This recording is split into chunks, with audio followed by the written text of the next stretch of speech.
खबरें जो आपको सीधे जोड़ती हैं हमसे, जिनका आपकी जिंदगी पर होता है सीधा असर। खबरों की वही तस्वीर, बिना बदले बिना डरे, जज्बा सच का लिए, सच दिखाते हैं। सांसद पप्पू यादव पूर्वी चंपारण में अभिषेक यादव की हत्या पर भड़के। सांसद पप्पू यादव प्रशासनिक अधिकारियों से वार्ता कर 3 महीने के अंदर स्पीडी ट्रायल चलाकर दोषियों को सजा दिलाने की मांग की। सांसद पप्पू यादव हत्याकांड को SIT से जांच कराने की मांग की एवं राज्यपाल को मामले से अवगत कराकर दोषियों को सजा दिलाने का आग्रह करेंगे। सांसद पप्पू यादव इस निर्मम हत्या पर मानवता और कानून व्यवस्था पर सवालिया निशान खड़ा किया है। पूर्वी चंपारण बिहार के नायक पूर्णिया सांसद राजेश रंजन उर्फ पप्पू यादव पूर्वी चंपारण के रानीपुर गांव पहुंचे, जहां विनोद राय के पुत्र अभिषेक कुमार की हत्या अपराधियों ने विगत दिनों कर दी थी। सांसद पप्पू यादव शोकाकुल परिजनों से मुलाकात कर गहरी शोक संवेदना व्यक्त की। परिजनों से मिलने के बाद सांसद पप्पू यादव ने मीडिया कर्मियों से वार्ता करते हुए कहा कि अभिषेक कुमार की हत्या तेजाब देकर की थी। सांसद पप्पू यादव ने इस निर्मम हत्या को मानवता और कानून व्यवस्था पर गहरा धब्बा बताया है। सांसद पप्पू यादव ने कहा कि सिर्फ एक परिवार का दुख नहीं है, बल्कि पूरे समाज और प्रशासन पर सवालिया निशान है। सांसद पप्पू यादव प्रशासनिक पदाधिकारियों से फोन पर वार्ता कर 3 महीने के अंदर स्पीडी ट्रायल चलाकर दोषियों को सजा दिलाने की मांग की। सांसद पप्पू यादव पूर्वी चंपारण, सीतामढ़ी, शिवहर सहित बिहार के कई इलाकों में अपराध माफिया के बढ़ते नेटवर्क पर चिंता जाहिर की।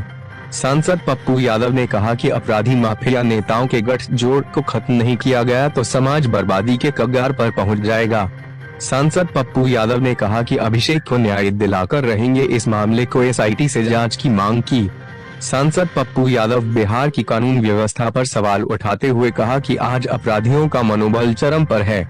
श्री यादव ने कहा कि पहले नेता अपराधी को पालते थे, आज अपराधी नेता को पाल रहे हैं। सांसद पप्पू यादव ने कहा कि गिनती कानून व्यवस्था के खिलाफ आवाज उठाना और दोषियों को सजा दिलाना मेरी पहली प्राथमिकता है।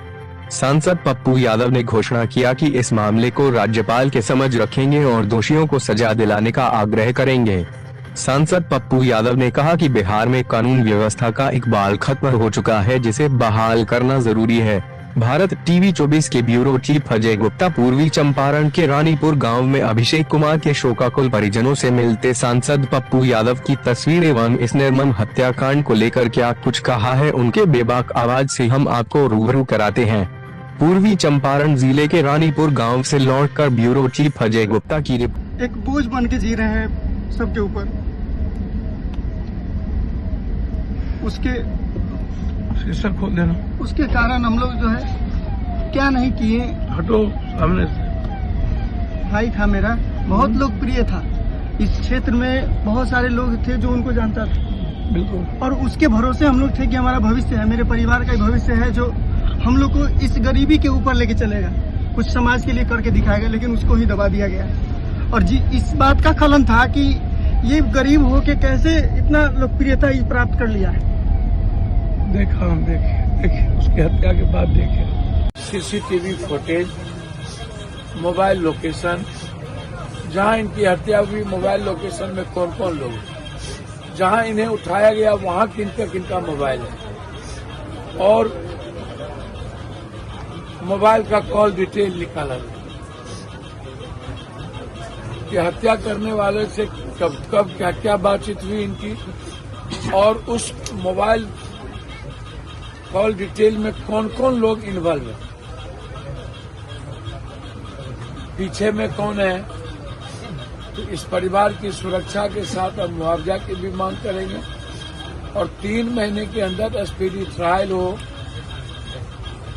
SIT जांच हो और SFL रिपोर्ट से लेकर जो टेक्निकल जांच साइंटिफिक तरीके से ही हो, ताकि कोई बचे नहीं और इस परिवार को न्याय मिल सके। एक मौत नहीं हुई, लगभग एक परिवार की मौत हो गई।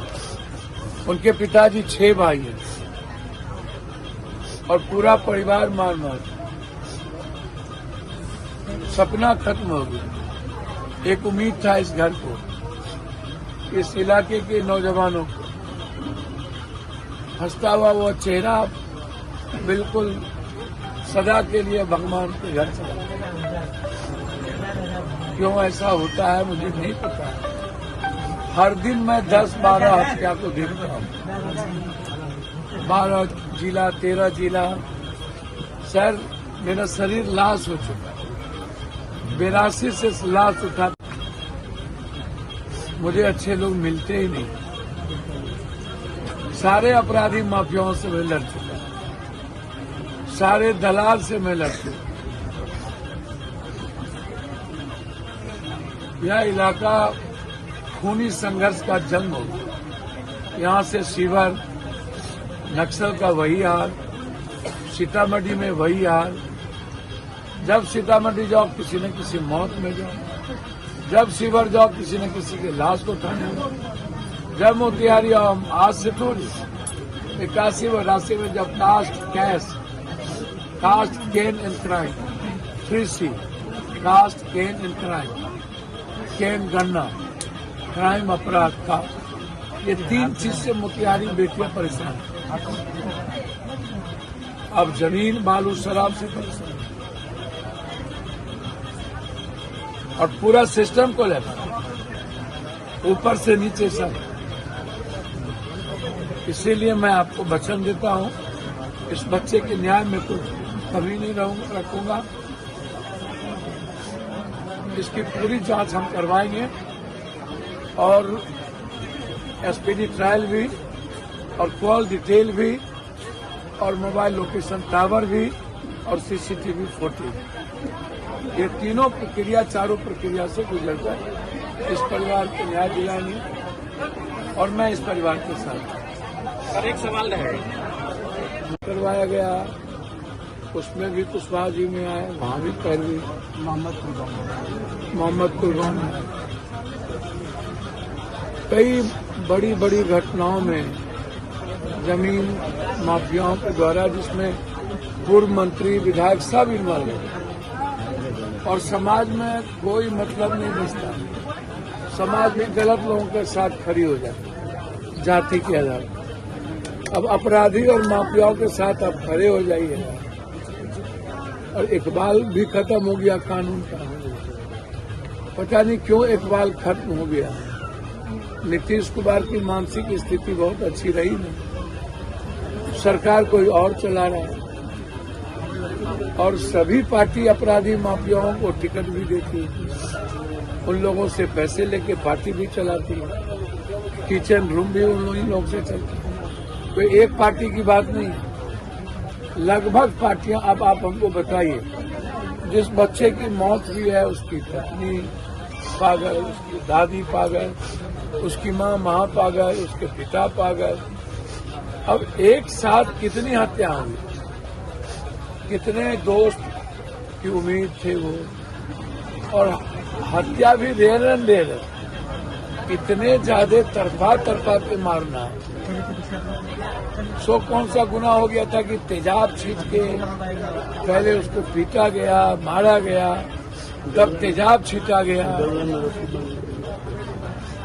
तो ऐसा कौन सा गुनाह कर दिया था भाई उस बच्चे ने? क्या बीता होगा उस बच्चे पे? और राजेपुर और इस इलाके में इतना लोकप्रिय था वो लड़का। भाई हम तो एसपी से, डीआईजी से, सबसे, हम गवर्नर साहब से भी मिलेंगे। इसी बीच हमारी गवर्नर साहब से भी मुलाकात होनी है। आज नहीं हुआ तो कल हो जाएगा। मैं इस घटना को गवर्नर साहब से कोशिश करूंगा इसकी एसआईटी जांच, और जो एमपी या जो नेता इस केस में अपने दलाल और अपने शराब माफिया को बचाना चाहते हैं वो नहीं होगा। उनकी जितनी ताकत है वो लगा ले।